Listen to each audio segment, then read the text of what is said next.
Le concept de zone économique spéciale fait florès sur le continent africain. D'après la CNUSED, la Conférence des Nations Unies sur le commerce et sur le développement, le nombre de ZES en Afrique a atteint 237 en 2020 contre environ 20 en 1990. En Côte d'Ivoire, par exemple, le gouvernement a initié une dizaine de projets de zones industrielles, dont celle d'Akoupé-Zedi à Abidjan, avec une dotation de 1000 hectares. Les pouvoirs publics veulent lever tous les obstacles enregistrés sur cette plateforme afin de leur permettre de fournir leur plein potentiel.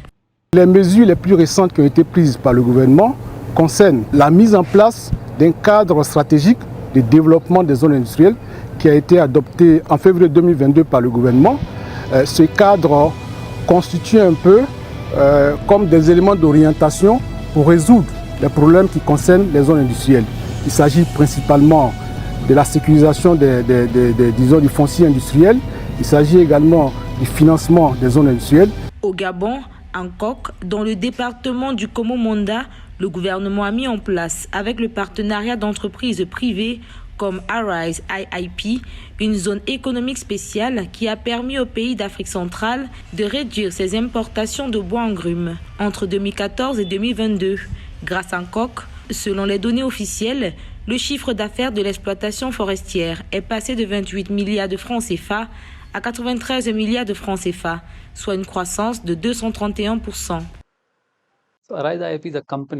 Arise IIP est une entreprise qui se concentre sur le secteur de la transformation en Afrique. Nous étudions chaque pays pour savoir les matières premières exportées qui peuvent constituer une valeur ajoutée dans le pays ou les importations de produits qui peuvent pourtant être fournis localement. Aujourd'hui, nous sommes dans 10 pays: Gabon, Bénin, Togo, Tchad, Rwanda, Nigeria, Côte d'Ivoire, République du Congo, République démocratique du Congo.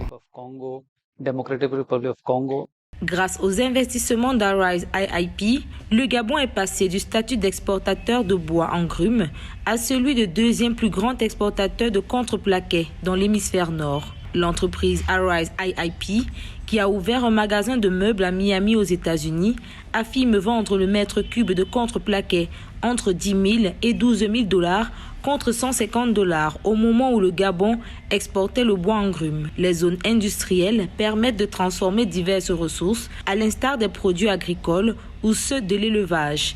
De nombreux pays, y compris l'Éthiopie, ont adopté ce modèle de ZES pour le développement économique. L'Éthiopie est prête pour les investissements et il y a de nombreuses raisons pour lesquelles l'Éthiopie est l'une des meilleures destinations en Afrique pour attirer les investissements dans différents secteurs. L'un de ces éléments clés est le développement des parcs industriels conçus pour être durables, entièrement équipés d'infrastructures modernes et de certaines installations de production. Ces sites aident les investisseurs à démarrer la production le plus rapidement possible car ils offrent des installations prêtes à l'emploi. Les États promeuvent les ZES, piliers de l'industrialisation et du développement des villes, en mettant en place des avantages fiscaux, des infrastructures pour faciliter la production et un accès aux fonciers industriels pour les entreprises qui souhaitent s'y implanter.